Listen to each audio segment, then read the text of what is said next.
Boker Tov, bonjour à tous et à toutes. Dans le Midrash Rabbah, au début de notre paracha, le Midrash nous raconte que Rabbi Akiva était en train de faire une déracha. Et il a vu qu'il y avait certaines personnes dans le public qui étaient endormies, qui s'endormaient. Il a voulu les réveiller et il a posé une question. Il a dit en quoi la reine Esther Amalka, en quoi elle a eu le mérite de gouverner sur 127 pays. Il a dit, il va venir, il a répondu, viendra la fille de cette tzadékette qui a vécu 127 ans, qui va pouvoir vivre, qui va pouvoir gouverner 127 pays. Quel rapport? Puisque Sarah Imenu a vécu 127 ans, elle va avoir une arrière petite fille qui va gouverner 127 pays. Pourquoi Rabbi Akiva a amené cette histoire pour réveiller le public? Mitnamnem, le public qui s'endort, ça ne veut pas dire qu'il s'endort, il y avait un respect pour Rabbi Akiva.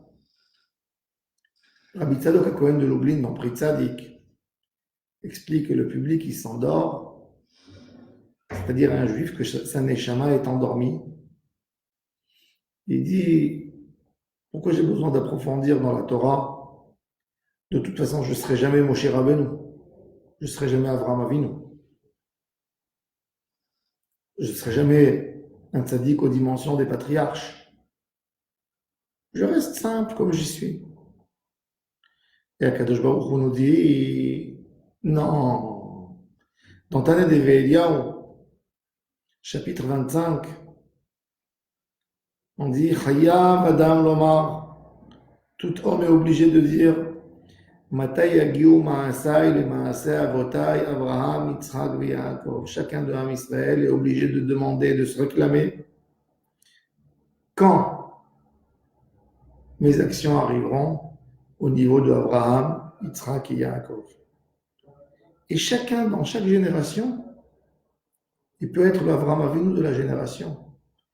Il peut être le Yitzhak Avinu de la génération, comme qui est écrit dans le Bereshit Rabbah, chapitre 56. En dor she'en bo Avraham. Il n'y a pas une génération où il n'y a pas un tzaddik qui est le Avraham Avinu de cette génération. Dans chaque génération, on a un tzaddik qui annonce le nom d'Hachem, qui ouvre ses portes à tout le monde, qui est dévoué pour son peuple. Il y a Avraham Avinu. Il y a Moshe Rabbeinu dans chaque génération. Le tzaddik de la génération, le transmetteur de la Torah, celui qui veut garder, la protéger, la diffuser, c'est Moshe. Et chacun de nous a besoin de se retrouver dans la neshama des patriarches. C'est-à-dire, quand j'étudie l'histoire de Avraham Avinu, je dois me demander, essayer de faire rentrer Abraham dans mon esprit, dans ma neshama et dire en quoi j'ai un point commun avec Abraham. Quand j'ai lu l'histoire extraordinaire de Akedat Yitzhak, qui était prêt de donner sa vie pour Hachem, je dois demander qu'est-ce que j'ai en moi de Yitzhak. Et ensuite de Yaakov Avinu, ensuite Moshe Rabbeinu, et tous les tzadikim. Chacun doit se poser la question en quoi j'ai la dimension, en quoi j'ai la grandeur des patriarches en moi. Esther Amalka, elle a eu en elle la dimension de grandeur de Sarah Imenu. Vatilbash Esther Malchut. La Gemara nous raconte sur Esther Amalka quand elle a été prise dans la maison de Achashverosh. Au début, elle a tout évité, elle ne mangeait pas, devenue maigre. Et malgré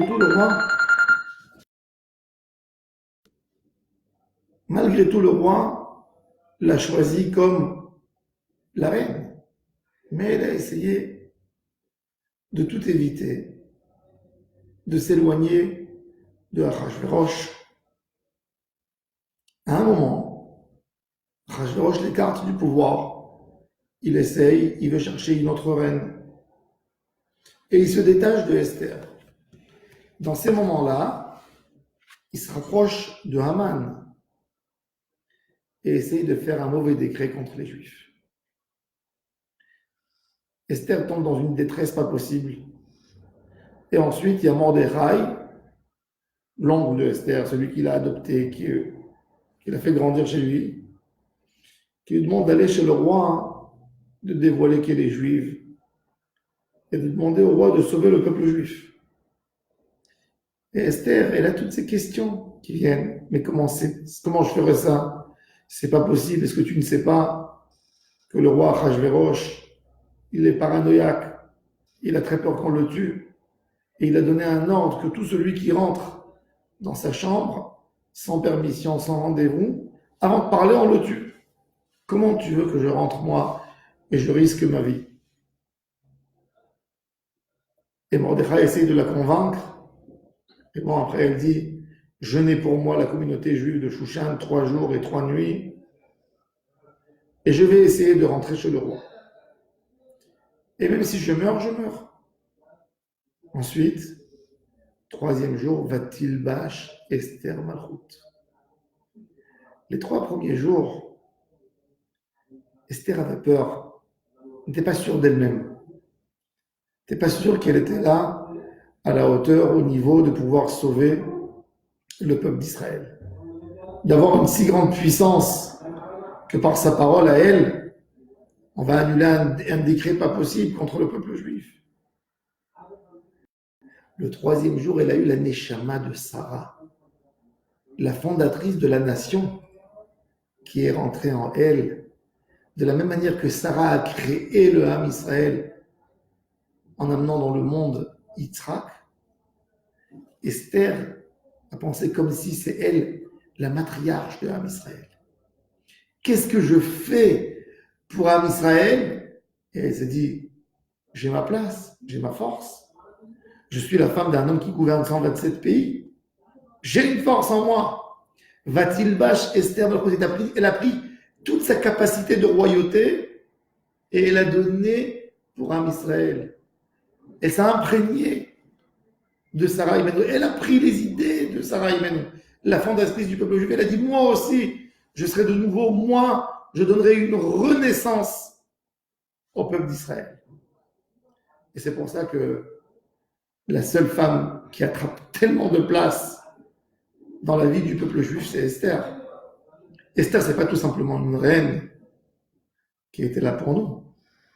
C'est une femme qui a donné son existence pour le peuple juif. Et elle a eu le mérite à s'accrocher. Quelle était l'image d'où elle s'est imprégnée? L'image de Sarah. Donc Rabbi Akiva nous dit, est venue de Sarah, celle qui a pensé d'être Sarah, c'était Esther qui a pris la grandeur de Sarah. Donc il a dit à ce public qui était en train de s'endormir, c'est-à-dire qui n'était pas en train de s'investir dans le cours de Torah, puisqu'il disait, de toute façon, nous sommes loin de la Torah. Non. Chacun de nous peut s'attacher à une chose qui lui convient. Chacun de nous doit dire, je veux prendre quelque chose de cette tzadikim, le mettre dans ma route, dans mon chemin, dans ma vie de tous les jours, dans mon quotidien. Je veux avoir Avraham Avinu dans mon quotidien. Je veux avoir Sarah Imenu dans mon quotidien. Je veux avoir Yitzhak, je veux avoir Rivka, je veux avoir Yaakov, Rachel et Léa. Et quand chacun de nous essaye et met cette image de ces grands tzadikim devant lui, il ne perd pas espoir. Parce que même si je ne serai pas dans tout, comme Avraham Avinu, dans une chose, je peux être Avraham Avinu, oui. Ça va éclairer mon neshama et m'aider à faire des grandes choses. C'est ce qu'il dit dans Tane de Ve'eliyahu. Chayav kol adam lomar. Chaque juif est obligé de dire quand mes actions arriveront aux actions de Avraham. Il ne faut pas croire que nous ne sommes pas capables. Chacun de nous peut faire des choses extraordinaires. Esther, tant qu'elle n'a pas cru dans sa force, dans sa capacité et dans son lien au patriarche et au matriarche, elle ne pouvait pas sauver Am Israël. Du moment qu'elle s'est liée, qu'elle a dit cette force, je peux la tirer chez moi, c'est là qu'elle a réussi à sauver Am Israël. Je vous souhaite à tous et à toutes une excellente journée.